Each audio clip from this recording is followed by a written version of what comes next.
A magnificent investment. Those are the words of Lord Dighton today on the proposed high-speed rail link between Birmingham and London. He'd come to the Midlands to push the business case for HS2, which latest research says will create 50,000 new jobs. Opponents, though, say the former banker who brought the Olympics to London is deluded and that HS2 will be an atrocious waste of public money and will ruin the countryside. Well, Sarah Falkland is at the old Curzon Street station in Birmingham, where the new rail link would terminate. Sarah, Lord Dighton very enthusiastic then about HS2.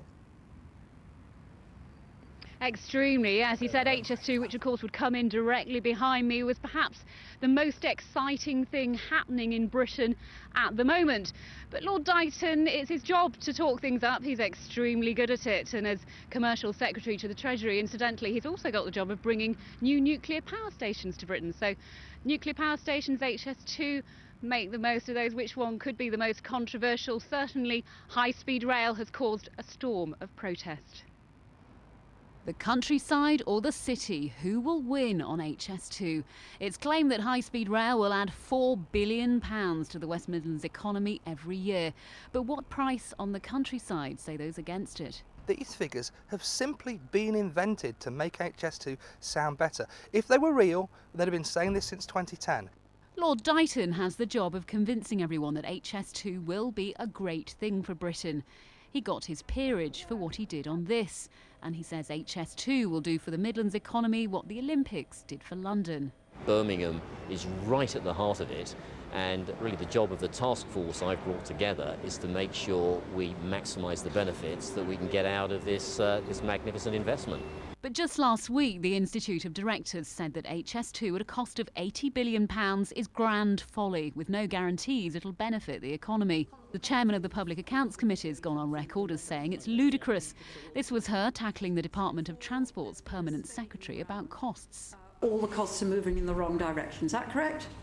Costs are going up, benefits are going down.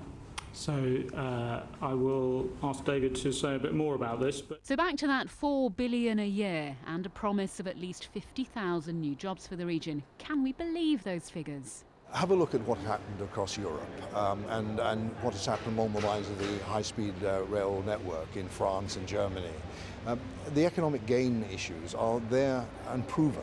Passengers going through Birmingham's Moor Street station, though, this morning weren't convinced it's a good idea at all. I don't know whether all the upheaval will be worth it in the end. I come from London about every month for a meeting. I don't have an issue with the hour and 20 minutes or half an hour it takes. I think it would be too much impact on the environment. Sweeping in like a silver wave, this is what the new Curzon Street station could look like.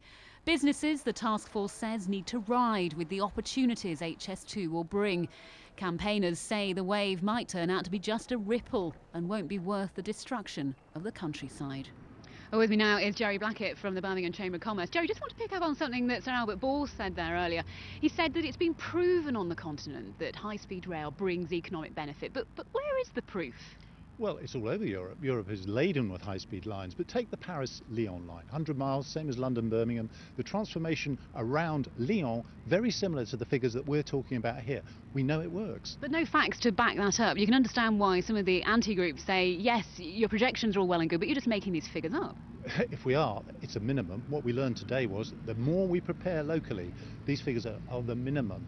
The trick now is we have years, 4 or 5 years now, to get local businesses in the West Midlands ready. We're going to be the centre of high-speed rail for the UK. This is a once-in-a-lifetime opportunity to boost productivity. Briefly, we hear a lot about how organisations like the airport, the NEC are going to benefit if it comes. What about small and medium-sized companies in the West Midlands? The multiplier effect for small businesses is really important. This isn't just about big businesses. It's retail, it's hotels, it's smaller businesses, and it will be what we make it here in the Midlands, and we've got 4 or 5 years to get our act together.